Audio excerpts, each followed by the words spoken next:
Buenos días, buenas tardes o buenas noches, según la hora en que ustedes estén viendo y escuchando esta clase, que aunque es asincrónica, en el cuaderno de apuntes tiene que quedar como la clase 4, dejando el espacio correspondiente en su cuaderno, clase 4 del 7 de septiembre, en donde vamos a ver, ¿no? Tratando de conjuntar dentro de la asignatura de Ciencias Políticas y Sociales 1, que es Sociología, la unidad 1 con la unidad 2, procesos de socialización en las instituciones sociales. Y la primera de las instituciones sociales que contempla el programa de estudios es la familia, que como ya les había dicho más de 2 veces, comprende dos subtemas: autoritarismo y sexualidad, y papel de la mujer, más uno que podríamos agregar que estaba en el programa anterior porque solamente hicieron meter tijera, pues quitarle un subtema a la familia, un subtema a la escuela y un subtema a la empresa, pero a fin de cuentas todos los subtemas se corresponden, se relacionan, y al mismo tiempo hay muchos, o podrían derivarse muchos subtemas de la familia, no solamente estos. Y lo más importante, los procesos de socialización en la familia en México, que no es un solo modelo, porque hay regiones en México, hay estratos socioeconómicos, socioculturales, en donde la familia es variada. O sea, no podemos decir en la familia está en México. Anteriormente, cuando se manejaba la sociología solo como sociología urbana, sociología rural, podría haberse dicho, ¿no? La familia en el medio rural, la familia en las ciudades, en las grandes ciudades, pero son muchos esos aspectos, muchos subtemas podrían caber dentro del tema de la familia. Y yo podría decir, ¿no? Ya tomando en cuenta a Durkheim, ¿no? La familia como estructura del funcionalismo. La familia es una estructura social, es una estructura que consta de partes, de piezas, de integrantes, y que cada integrante cumple una función o unas funciones, o algunas funciones se comparten. Hay una gran diversidad de estructural funcionalismo en la familia. También otro subtema podría ser machismo y feminismo. La respuesta ante el machismo ha sido el feminismo, o la equidad de género, como se le quiera llamar ahora, y podríamos también verlo, ¿no? En forma durkheimiana como conciencia individual, conciencia colectiva en la familia. Es decir, hay una conciencia familiar o carácter porque así como hay ciertas características que son propias de un colectivo, ¿no? ¿No? Por ejemplo, podemos decir los brasileños, ¿no? Son fiesteros, ¿no? Carnavalescos, ¿no? Muy alegres, su fútbol, el juego bonito, ¿no? En cambio, los ingleses son más flemáticos, más de temperamento frío, seco, ¿no? Los cubanos son jacarandosos, guapachosos, ¿no? Así, pues también en las familias, ¿no? Podemos decir, ciertas familias, pues hay caracteres, ¿no? Hay familias muy pachangueras, hay familias muy serias, hay familias muy escandalosas, muy estruendosas, hay familias muy quietas, muy tranquilas, pues también podemos hablar de una conciencia familiar, considerando esto de conciencia individual, conciencia colectiva, pero también hay divisiones en las familias, y haciendo hincapié en las cuestiones políticas, ¿no? Cuando son cuestiones político-electorales, ¿cómo se divide la familia? Y surgen desavenencias entre los integrantes de la familia porque unos simpatizan con un partido o una candidatura y otros con otro contrario. Y entonces dan estos choques también. Y esto también te tiene que explicar como proceso de socialización, porque en anteriores procesos político-electorales eso se hizo notar, ¿no? Las familias están pues, en pugna internamente por estas cuestiones políticas. Otro subtema podría ser anomias en la familia, que yo les comentaba, ¿no?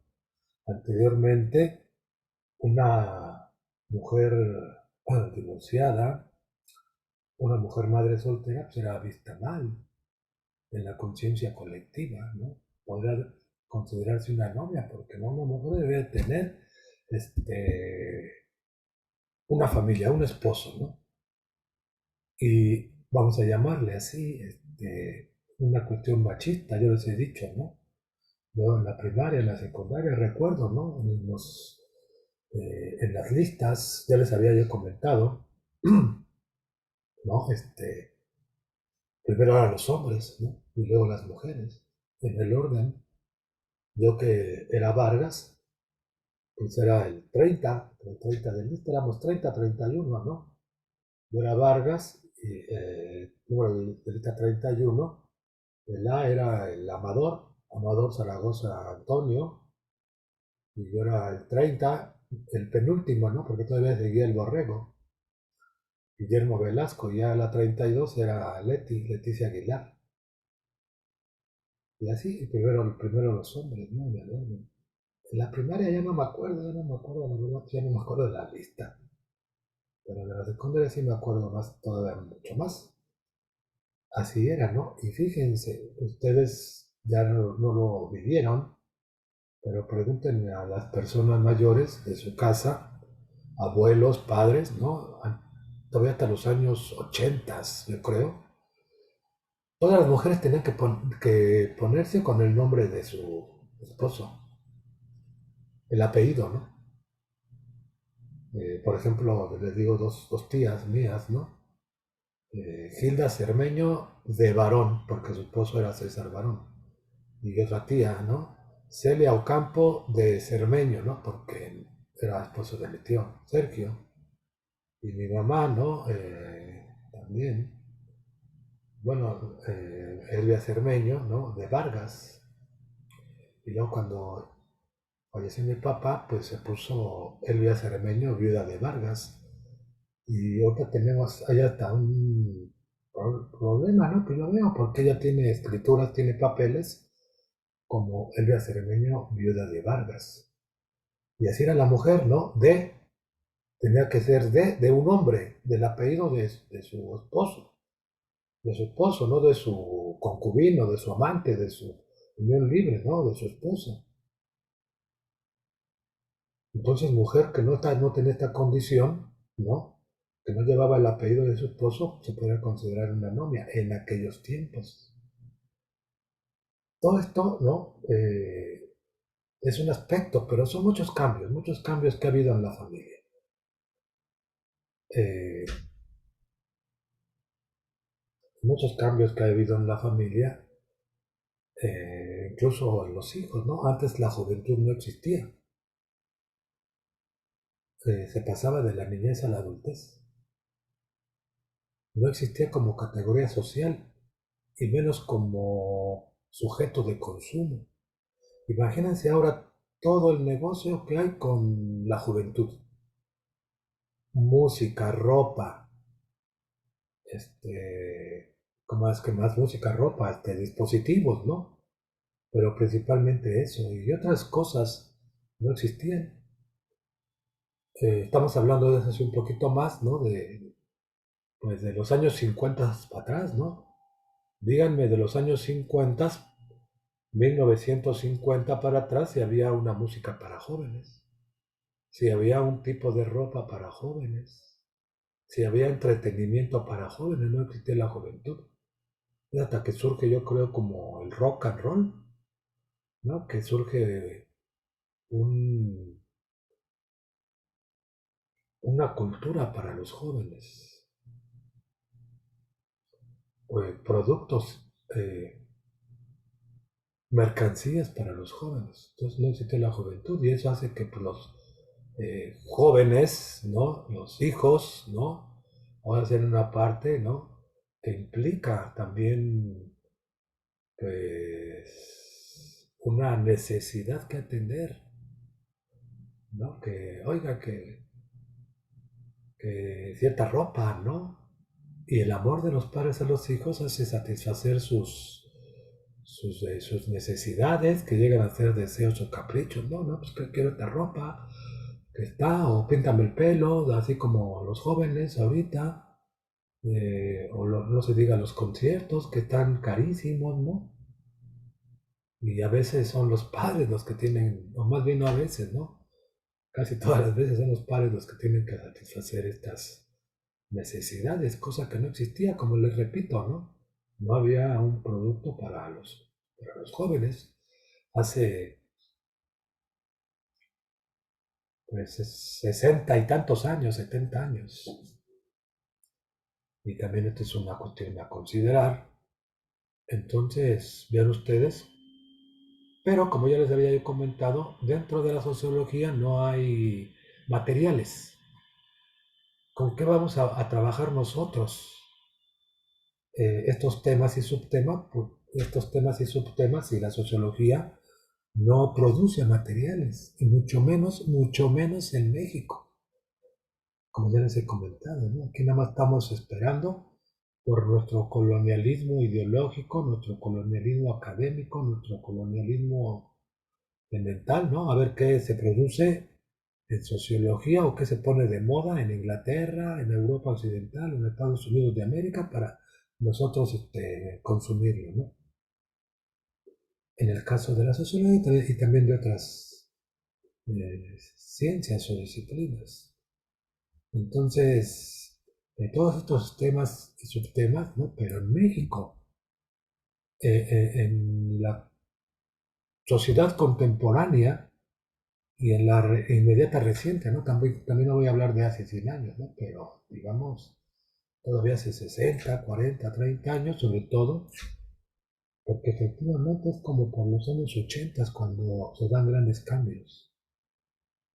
A ver, trataré de ubicar cuando la mujer deja de llevar el apellido del esposo, es en los años 80. O en el transcurso, porque en los años 70 recuerdo muy bien, así era.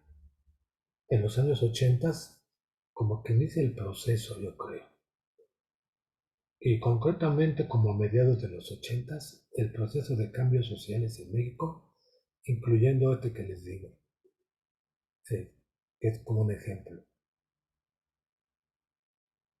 Mm, y en los 90 ya, ¿no? Ya es como ya la tendencia, ya la mujer, ¿no? Ya conserva sus apellidos de soltera, y esto que les digo, consúltenlo y es parte de la tarea, ¿no?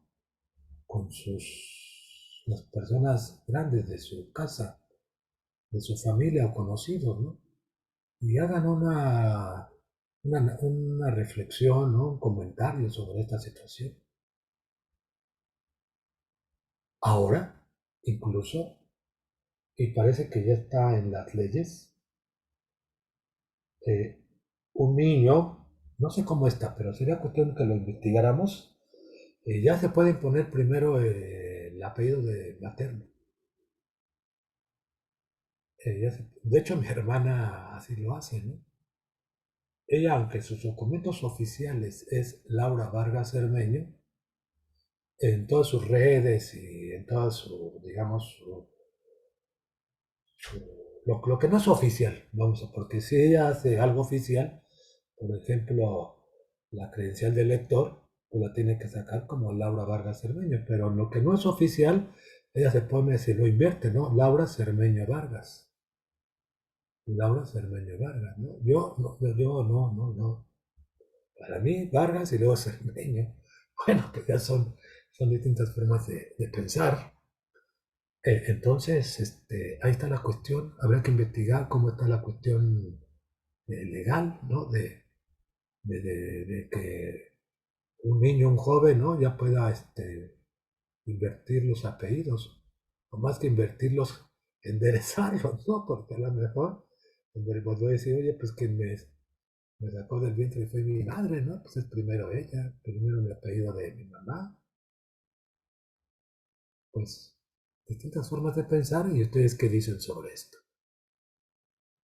Entonces, ahí está la familia como estructura del funcionalismo, machismo y feminismo, pero también aquí no queremos el machismo, pero queremos la masculinidad y las conductas, ¿no? Por ejemplo, ceder el paso a una mujer, ¿no? Yo ayer vi unas personas que estaban en unas oficinas y eran dos personas, no eran familia, ¿no? Eran compañeros y yo vi que el hombre, ¿no? Le cedía el paso primero a la mujer.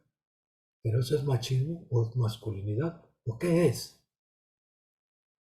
Y si el hombre pasa primero, si se abre el ascensor, el elevador, y están los dos, ¿no? Dos personas adultas, un hombre y una. Porque a lo mejor los niños y jóvenes todavía no están, bueno, los niños, ¿no? En esta conciencia, pero dos personas adultas, un hombre y una mujer, ¿qué tiene que pasar?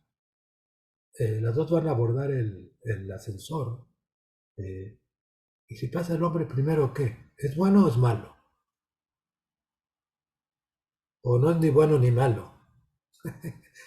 Bueno, ¿qué es machismo? ¿Qué es masculinidad? Porque yo recuerdo a la maestra Piña de antropología, porque esto de la equidad de género, pues no me acuerdo si se llamaba así, cuando empezó la tendencia, yo les voy a decir, fue como por el año 2008, 2009. Hizo un curso para profesores, un curso interanual, y llegaron muchos, tanto hombres como mujeres, llegaron muchos de otros planteles, de Azcapo, de Naucalpan, y se hizo yo en el plantel, y éramos como 50 participantes, sí, fue un número muy, muy elevado, pero dos mujeres que no eran de Vallejo, creo que por eso me acuerdo, creo que eran de Azcapo, de Naucalpan, ¿no? Una y una, pero venían cada quien por su lado las dos profesoras, jóvenes, jóvenes. Y como el curso era una tendencia contra el machismo, pero las dos profesoras jóvenes cuestionando, bueno, ¿y qué es la masculinidad? ¿Qué es la masculinidad? ¿En dónde queda? Es como la feminidad. Una mujer es muy femenina, ¿no? Pues en su forma de caminar, en su forma de hablar, en su forma de arreglarse. Pero ahora ya los hombres también se maquillan y se pintan el pelo. ¿Qué es eso? ¿Antimachismo, antimasculinidad o afeminados? Digo, lo digo en una forma descriptiva, no agresiva, atacando, ¿no? ¿Qué es cada cosa de esto? Machismo y feminismo. Ah, bueno, esto de la conciencia individual ya les decía, ¿no? Y de anomias en la familia. Entonces, pues no tenemos, así que digo, oiga, pues vean este libro, vean este documento o tal material, pues no hay. Nos dejan en un problema. Bueno, vamos a ver. Quisiera compartirles, déjenme ver, un material que se hizo,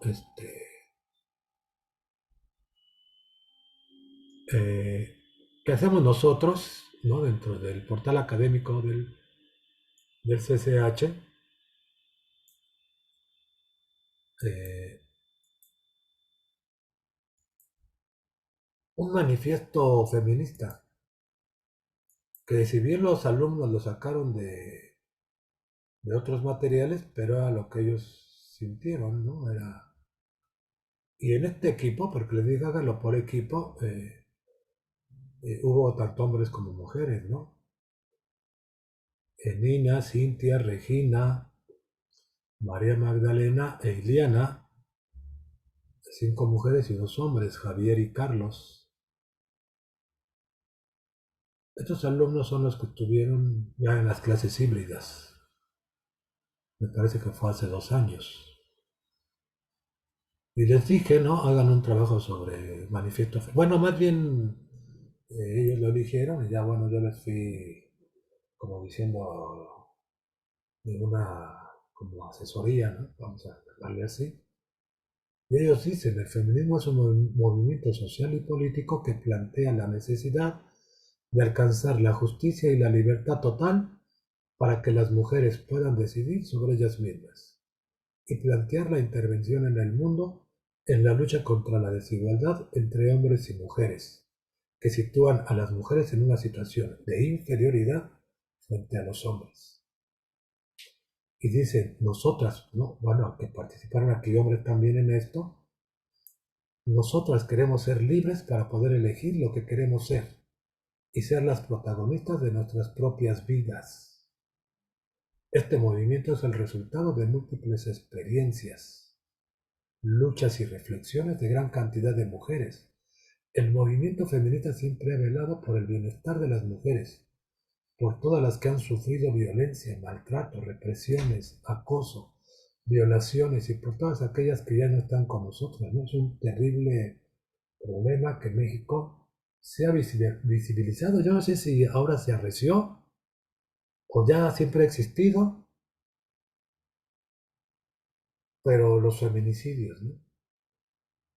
Los feminicidios son un problema grave y a pesar de que hay una lucha eh, en el campo del derecho, ¿no? En el campo de, pues de los medios, en el campo de la política, por combatir esto, ¿no? Se siguen dando los feminicidios, que es la situación más grave que sufren las mujeres. El propósito común radica en suprimir la opresión de género que atraviesa en todas las culturas del mundo a lo largo de la historia. Si bien en la actualidad ha mejorado la condición de las mujeres en gran cantidad de aspectos, la desigualdad de poder entre varones y mujeres aún no se ha superado. La persistencia de la violencia contra las mujeres es un ejemplo de ello. Es lo que les digo, ¿no?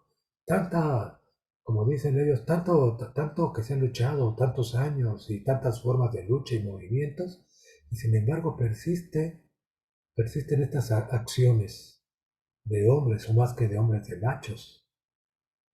Los estudios, hechos, noticias, encabezados y demás comunicados realizados sobre la violencia desde el feminismo y aquellos con perspectiva de género consideran la violencia como un fenómeno social enmarcado por la constitución de las identidades y las desigualdades de género, así como el desprecio de lo femenino, resaltando el hecho de que la violencia hacia las mujeres está completamente ligada a las formas de organización y relaciones sociales que sirven de escenario a situaciones y hechos violentos específicos, sufridos por las mujeres solo por el hecho de serlo.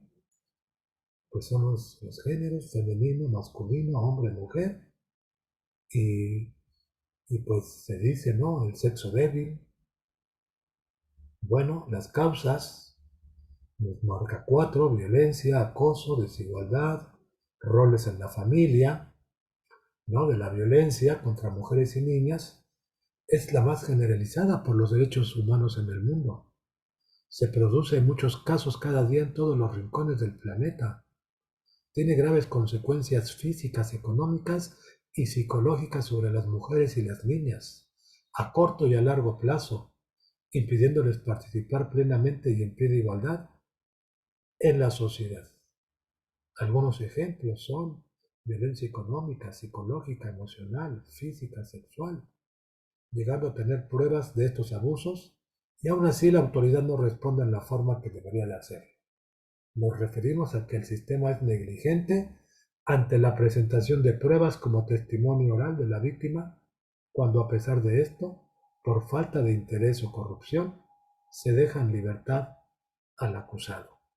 Bueno, esto de la corrupción y del interés en los juicios no solamente es en el caso de violencia contra las mujeres, en otros muchos casos en México hay mucha corrupción en el medio penal y en el campo de la jurisprudencia, de los tribunales.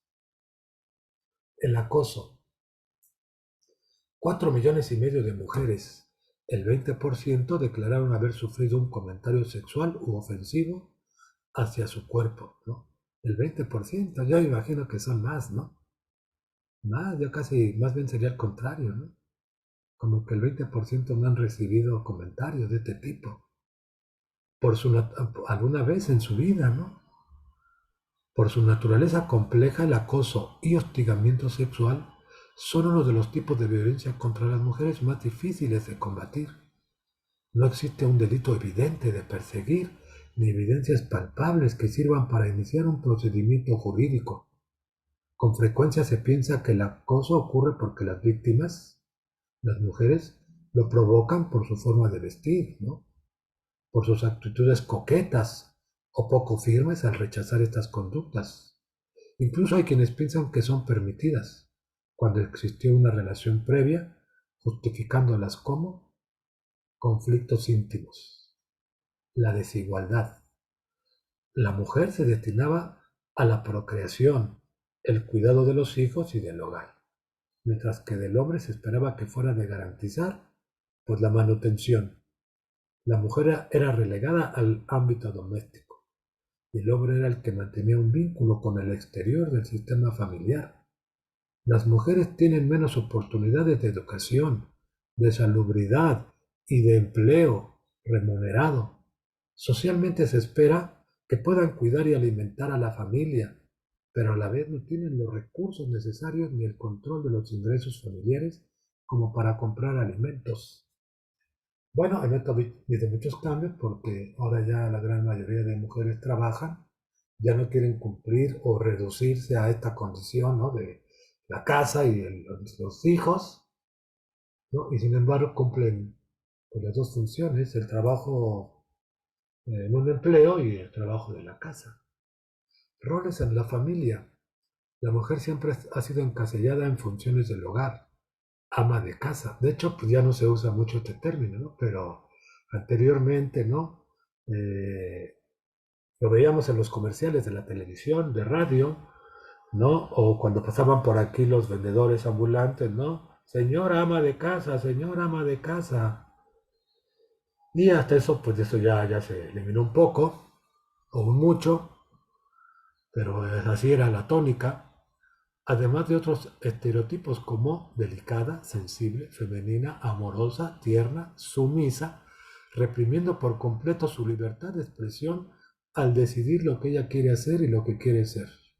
Y esto se ve muy a menudo en las familias tradicionales de nuestro país, tradicionales, en donde a las mujeres se les ha enseñado a cubrir las necesidades de los hombres, como lavar, planchar, preparar los alimentos y servirle, porque como es un hombre y trabaja todo el día, lo mínimo que ella podría hacer por él es atenderlo.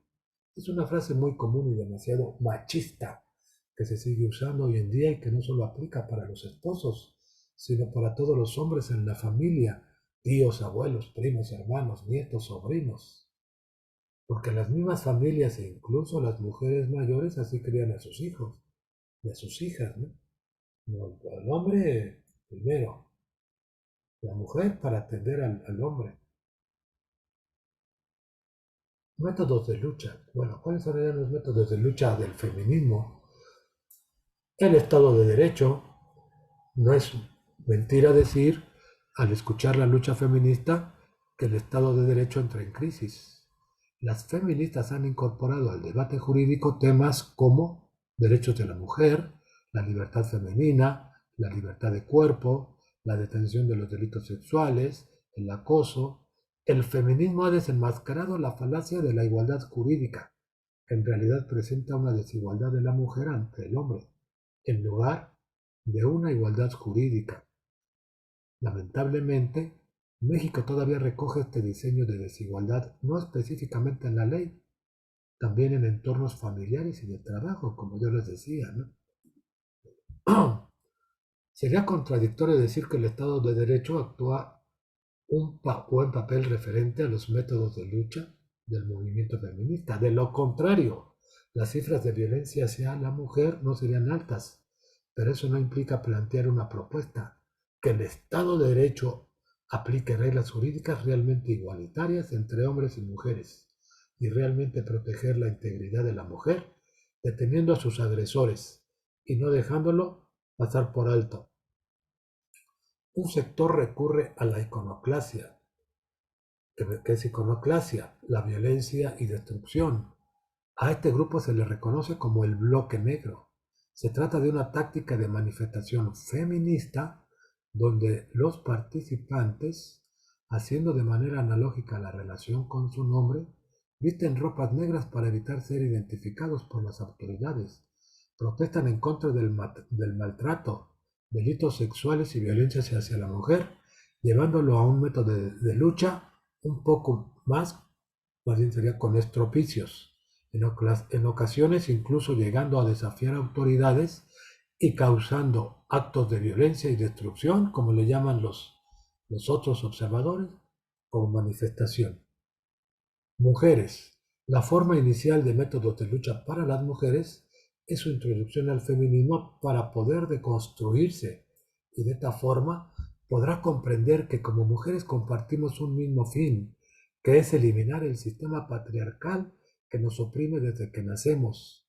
Por otra parte, esto nos lleva a mirar las demás ramas del feminismo que tienen diferentes luchas e ideologías, respetarlas, junto con ser sororas con las mujeres, con las demás mujeres, es lo que lleva a no olvidar el fin del feminismo, ¿no? Porque esa es la sororidad, ¿no? El compañerismo entre las mujeres y la solidaridad de, ante una mujer víctima de las demás mujeres. Viene de latín soror, que quiere decir hermana. Algunos métodos que se proponen y que continúan son las marchas feministas, huelgas de hambre, la iconoclasia, que no es legal en nuestro país, pero es una forma de expresar la digna rabia ante la impunidad de los gobiernos, con la destrucción de símbolos o monumentos públicos a manera de visibilizar la omisión por parte del Estado. Otro es a partir del arte feminista, incluso compartir información relevante en Internet o en redes sociales sobre el feminismo es una aportación a la lucha. En nuestra escuela, CCH Vallejo, los métodos de lucha por parte de las alumnas sugeridos y realizados son tendederos de denuncias, un buzón de denuncias en la dirección, marchas, cuando sea necesario, la toma del plantel y entrega de pliego petitorio, hacer iconoclasia, si así se desea por las alumnas, pláticas sobre feminismo y el arte ya antes mencionado. Algunos métodos de lucha se han considerado buenos, pero ignorados. Algunos son poco entendidos y escuchados, otros juzgados. Los argumentos siempre son denuncien para evitar los métodos, pero ya no confiamos en las instituciones que brindan la garantía de seguridad cuando existen pruebas que dentro de ellas existe la misoginia y feminicidas. Cada mujer tiene su propia y valiosa forma de lucha. Los hombres, aunque es una realidad que el feminismo no es precisamente un movimiento para hombres, esto no impide que ellos puedan aportar un granito de arena sin protagonismos y desde su propia masculinidad. Acciones como reconocer sus privilegios masculinos y no abusar de ellos. Discriminación de género, trabajo, escuela, familia. Reparar su machismo. Plantear el consentimiento en relaciones sexuales para evitar los delitos de abuso y no crear roles en la familia son propuestas de métodos de lucha que, aunque es cierto que varios los aplican, no todos lo hacen, porque son machos. Por lo tanto, sería buena opción que ellos aporten al movimiento feminista, no queriendo tomar el movimiento y hacerse protagónicos. La autoridad. Bueno, de cada uno de estos puntos ustedes van haciendo sus comentarios, sus aportaciones verbales y escritas dentro de la clase, en clase y extra clase.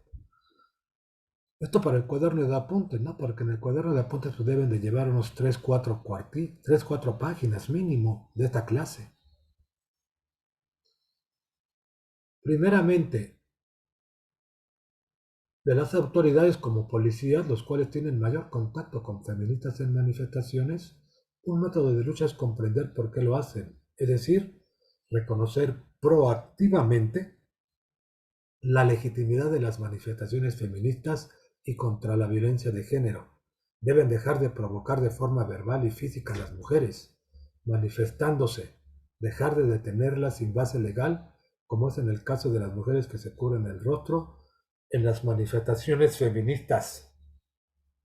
Las autoridades deben impulsar investigaciones serias, prontas e imparciales, para presentar a la justicia.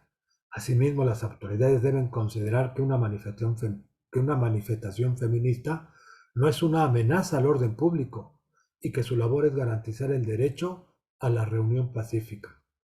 Asimismo, las autoridades de nuestra escuela deben de tener respeto por las alumnas que se manifiestan.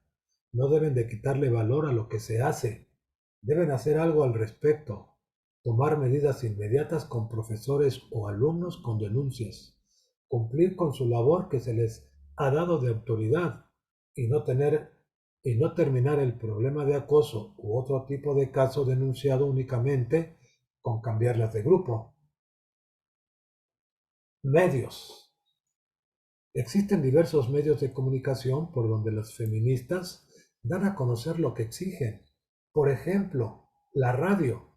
En la Ciudad de México existe una radio feminista y comunitaria que tiene como objetivo generar un espacio en el que las mujeres sean las protagonistas. La estación Violeta Radio defiende los derechos humanos, busca eliminar la discriminación que ellas sufren y promueve su participación en ese medio. A través de Internet y las redes sociales, las mujeres dan a conocer sus historias que pueden impulsar a las demás mujeres a no quedarse calladas y no tener miedo. Al igual que a través de estos medios se suben fotos, videos, información sobre las marchas y esto sirve para que los periodistas y la prensa saquen información correcta y se pueda llegar a más personas sobre el movimiento. Bueno, aquí está un poco de iconoclasia. Plan de acción. ¿Cuál es el plan de acción para las mujeres? Exponer los abusos que llegan a sufrir para el conocimiento general y poder llegar a una solución, teniendo en cuenta que para la víctima no es fácil llegar a hablar de su abuso hasta el punto que sienta confianza consigo misma para exponerlo públicamente, exigir que se respeten sus derechos y que la violencia que se inflige hacia ellas se detenga. Todo esto de la manera que se considere mejor, dependiendo de la respuesta de la autoridad o la gente ante sus demandas. Cuestionar también las conductas misóginas que llegaran a tener. Un ejemplo de esta sería juzgar a una mujer por la forma en la que lleva su vida sexual y oponerse de forma agresiva a la forma en que luchan las mujeres para hacerse escuchar. No tendrían por qué oponerse, ya que el feminismo es lo que les ha permitido tener trabajo, poder estudiar, libertad de escoger si tener o no familia y votar. Para los hombres, prestar atención y escuchar las problemáticas que exponen las mujeres a la población y a las autoridades, cuestionar conductas machistas que se efectúan hacia las mujeres de forma consciente e inconsciente, reportar los abusos de los cuales ellos sean testigos y no encubrir a agresores. La mejor forma de dar apoyo en su lucha es el cuestionamiento en sus conductas y la corrección de estas. No meterse en una lucha que es de mujeres y para mujeres. Las leyes. El compromiso del Estado mexicano es promover y garantizar los derechos de las mujeres a que puedan vivir sin discriminación ni violencia. Asimismo, cumplir con los compromisos internacionales en la materia. Se han visto reflejados ya en la legislación mexicana, entre los instrumentos que constituyen el marco jurídico mexicano para enfrentar el fenómeno de discriminación y violencia contra las mujeres. Destacan estas leyes: Ley para prevenir y erradicar la discriminación, Ley para la igualdad entre las mujeres y hombres, Ley de acceso a las mujeres o acceso de las mujeres a una vida libre de violencia, Reglamento de la Ley General de Acceso de las Mujeres a una vida libre de violencia, Ley para prevenir y sancionar la trata de personas, Reglamento de la Ley para prevenir y sancionar la trata de personas. Para el gobierno, servidores públicos federales, académicos, diversas organizaciones y legisladores han dado a conocer los acuerdos para articular políticas públicas para erradicar las violencias de género, con el fin de fortalecer las acciones a favor de una vida libre de violencia de género. Asimismo, deberían de crear unas leyes o alguna manera de combatirla para que aquellas personas que afecten o abusen en contra de las mujeres lo paguen a un costo alto, como podría ser una cantidad de dinero, este, una multa o una sanción penal, cárcel, que les cueste para que no lo vuelvan a repetir. Familias. Desde el nacimiento, nuestras familias y sociedad en general nos comienzan a formular una serie de expectativas sobre el hombre y la mujer, como la ropa o color con la que nos vestimos y las decoraciones de otras cosas, decoración del cuarto, del carro, los comportamientos o reglas que debemos de seguir por ser niñas o niños, ¿no? Tú de rosa, el otro de azul, tú juegas con muñecas, tú con carritos, estos tipos de roles y estereotipos de género. Bueno, yo me acuerdo hablando de esto, porque eran las muñecas y cuando eran los Reyes Magos, ¿no? Y qué le traían a las niñas, y las muñecas y el juego de té. ¿Qué era el juego de té? Pues como un juego de cocina, de trastes, pero en miniatura, ¿no? Órale, ya sabes, desde niña, tu, lo tuyo es la cocina, ¿no? Platos, trastes, vasos, cubiertos, eran los juegos de té. Creo que no sé si todavía existan. O sea, a las niñas les gusta que los Reyes Magos les traigan el juego de té. Eh, a ver, estos tipos de roles y estereotipos de género generan conductas machistas de los hombres hacia las mujeres, ya que se les educa con la idea de que las mujeres son el sexo débil. Los cambios que debemos de generar son desde el nacimiento, desde bebés y niños, y hacer cambiar la conciencia de los padres y de la sociedad con la que nos juntamos porque son los que más influyen en nuestro comportamiento y pensamiento. También nosotros mismos debemos de generar nuestro propio criterio cuando seamos un poco más grandes. Una frase muy marcada es como la que dijo Coco Chanel, que dijo, una mujer debe saber dos cosas. Perdón, debe ser dos cosas. Debe ser quien ella quiere y ser lo que ella quiera. Esto se refiere a que las mujeres pueden ser lo que ella quiere en su vida, que ellas tienen criterio propio. Bueno, esta es la cuestión del feminismo para que ustedes vayan haciendo sus aportaciones también, sus criterios, en forma verbal y escrita, porque nunca lo vamos a ver igual, ¿no? El feminismo, esta cuestión de un hombre que una mujer, ¿no? Entonces,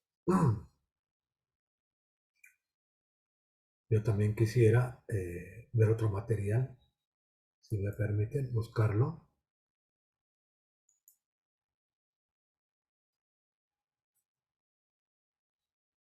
Así que muy pronto lo busco.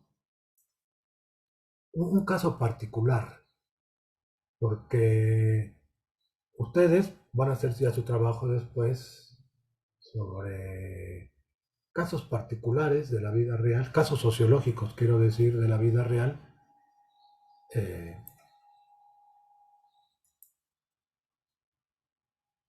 casos sociológicos de la vida real, un caso a la familia, en la escuela, y tratar de utilizar ¿cómo decirles?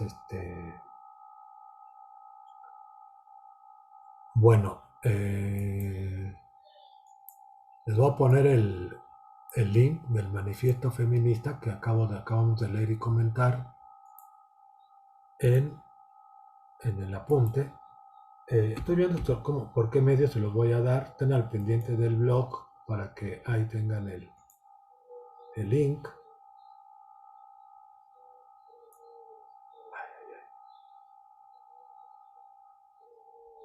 En vez de...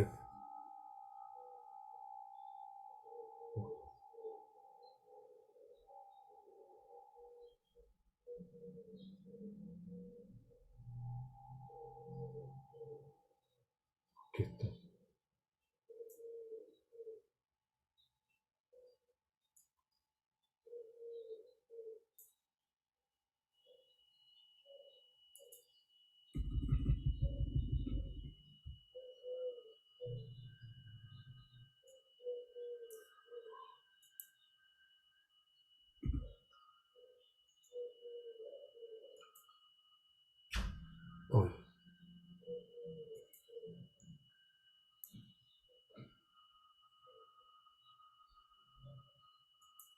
permíteme, fallas técnicas, o fallas humanas más bien.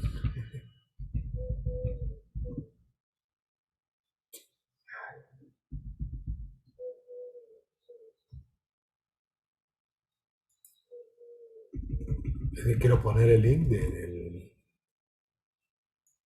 Mm, mm.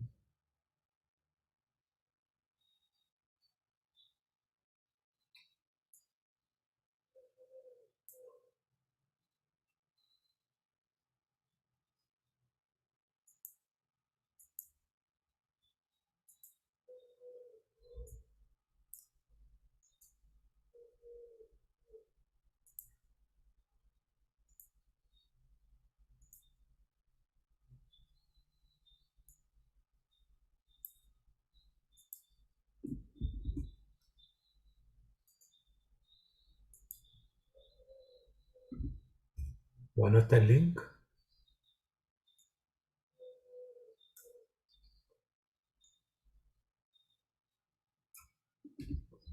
Y vamos a otro material. El machismo en las familias modernas es como un caso para ver cómo podemos ver, estudiar sociológicamente toda ya la realidad a través de un ejemplo, de un caso particular, la cuestión del tema de la familia. Entonces, vamos a ver este trabajo que se hizo por parte de una alumna de la materia de Ciencias Políticas y Sociales, el machismo en las familias modernas. Y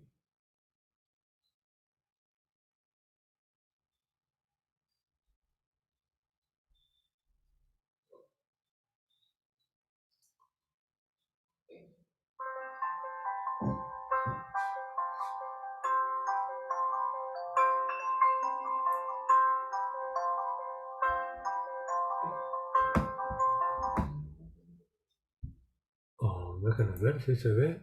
Perfecto.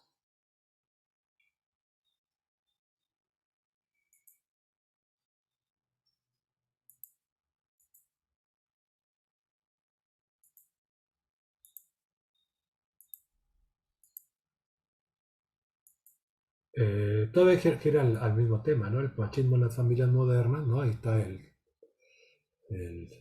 era la clásica figura, ¿no? De la familia. El hombre echando, no me le faltó su cerveza y viendo el partido de fútbol y la mujer, pues órale, a sobarse el lomo, a hacer el quehacer. Y nos dicen este trabajo, ¿no? En la antigüedad el modelo del principal vínculo afectivo era el de la familia tradicional. La toma de decisiones y postura de cada uno de los integrantes de la familia se basaba de acuerdo a las limitaciones y prejuicios estipulados de manera conjunta por la sociedad, provocando de esta manera la relevancia de la desigualdad de género, priorizando al sexo masculino, o más bien privilegiando a los hombres. Aún en la actualidad, cuando han pasado decenios desde la adaptación de dichos acuerdos sociales, no le ha sido modificado en su totalidad, manteniéndose arraigado en cientos de familias modernas. Un ejemplo de esto es la manera en que se le relacionaba a la siguiente familia, integrada por un adulto mayor, sus dos hijos y sus dos nietos. Porque es de una familia, ¿no? que hace una estudiante del CCH, ¿no? De un adulto, dos hijos y dos nietos. Y todo comienza con la principal figura de autoridad, el adulto mayor, en el rol de abuelo, quien ha tenido gran relevancia en la educación de las respectivas generaciones, de nombre David. El nombre se cambió al real. Ejercía la relación familiar incrementando el machismo, transmitiéndolo a su descendencia, por lo que el interaccionismo de este núcleo se daba de la siguiente manera. La hija perteneciente a la primera generación, Rosa, también nombre cambiado al de la realidad, además de desempeñar un trabajo laboral en un horario de 8 a 19 horas, se veía obligada al cumplimiento de los quehaceres del hogar, lavar, planchar, cocinar para todos los integrantes de la familia, principalmente para los varones. Permítanme tantito. Déjenme ver. Oh.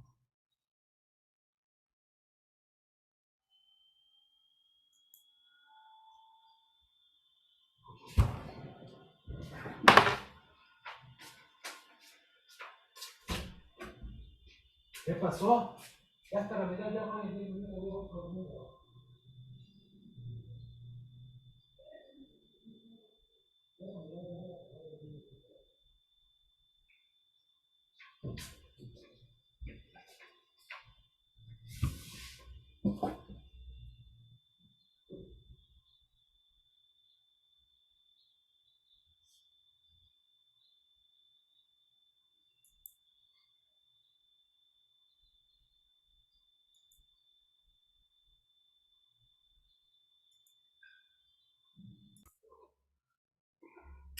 Entonces decíamos una pequeña interrupción. Decíamos de la familia, ¿no? Y la hija, Rosa, ¿no? Aparte de su trabajo, el cumplimiento de los, pues de los quehaceres del hogar, principalmente para los varones, así como el cuidado de los niños. Por otro lado, el hombre de esta misma generación, el otro hijo, también el nombre ficticio de Francisco, pero sí fue un hombre real, ejercía trabajos laborales temporales, menospreciando con ello la idea de incorporarse a las labores del hogar, conformándose con aportaciones mínimas para el sostén de este núcleo.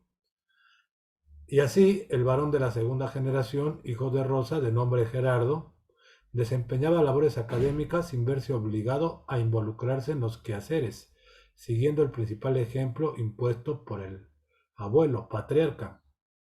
Finalmente, sumándosele a la primera mujer, la menor hija de Francisco, o sea, Rosa, además de desempeñar su papel como estudiante. No, la hija de Francisco. Es que Francisco tiene una nieta, por decir, una nieta es Gerardo, hijo de Rosa, y una nieta es hija de Francisco.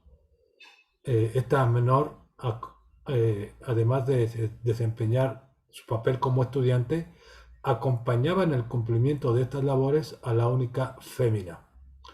Debido a esta serie de acciones tomadas por cada uno de los integrantes, o sea, sus funciones,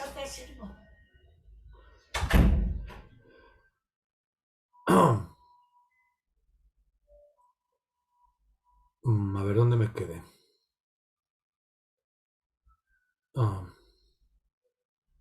Ah, sí, las acciones, funciones que desempeñaba cada uno de los integrantes, la relación entre cada lazo parental no era buena, pues surgían conflictos constantemente de inconformidad, buscando especialmente por parte de las féminas ser modificado y que exista mayor equidad, pues no es verdaderamente justo que dentro de un núcleo familiar algunos miembros se deban integrar a las labores del hogar para la solvencia del mismo, mientras que otros no, por ser hombres, o sea, machos, como el caso de esta familia, ya que es destacada de forma notoria la desigualdad de género y que, debido a ello, en diversas ocasiones se diluye la relación que debería darse de manera sana y recíproca, especialmente en el caso del interaccionismo entre los hijos del patriarca David, pues Rosa y Francisco constantemente tienen conflictos como inconformidad e incomodidad en la presencia de alguno ante el otro,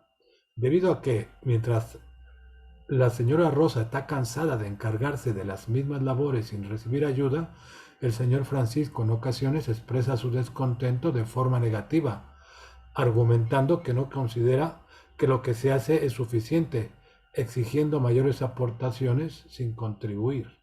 Por lo tanto, el rol del padre es el de proveer de bienes económicos y materiales a la familia, así como proporcionar firmeza y la dedicación a expresiones de su potencial en el campo laboral y sus tiempos de ocio.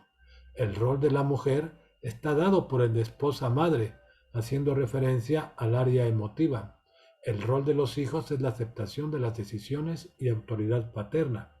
De esta manera, el varón romperá en algún momento su identificación con la madre, identificándose plenamente con el padre, asumiendo su papel de masculinidad o de machismo. Por otro lado, las niñas se unirán a las esposas madres, representando con ello un rol relevante en la esfera sentimental y emocional. Conclusiones. Este apego a la desigualdad de género y desigualdad de género y manifestación del machismo no solo se da dentro del núcleo familiar, sino también en los campos laboral, académico, deportivo, político, etc. Se prioriza el patriarcado, recriminando por encima actos o acciones emitidas por mujeres en su vida cotidiana. Patriarcado, definición, es un sistema de dominio institucionalizado que mantiene la subordinación e invisibilización de las mujeres y todo aquello considerado femenino con respecto a los varones y lo masculino, creando así una situación de desigualdad estructural basada en la pertenencia a determinado sexo biológico. Además, en los últimos años, debido a la pandemia, ha incrementado la violencia familiar en el ámbito psicológico y físico, siendo sometidas las mujeres a humillaciones.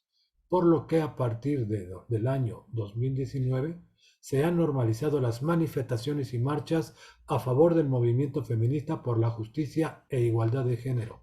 Finalmente, puedo contribuir que mi experiencia personal en relación a estas movilizaciones ha sido casi nula, ya que no he tenido la intención de integrarme o sumarme a alguna de ellas, pues respeto el propósito con el que son realizadas, pero no considero en su totalidad que los destrozos y grabados que realizan en paredes, monumentos, edificios, etc., sean necesarios y con ello contribuyan de manera positiva a una situación que millones de mujeres viven o más bien padecen día con día. Bueno, este es un caso de la vida real, vamos a llamarle así. Todos estos trabajos son elaborados de manera artesanal.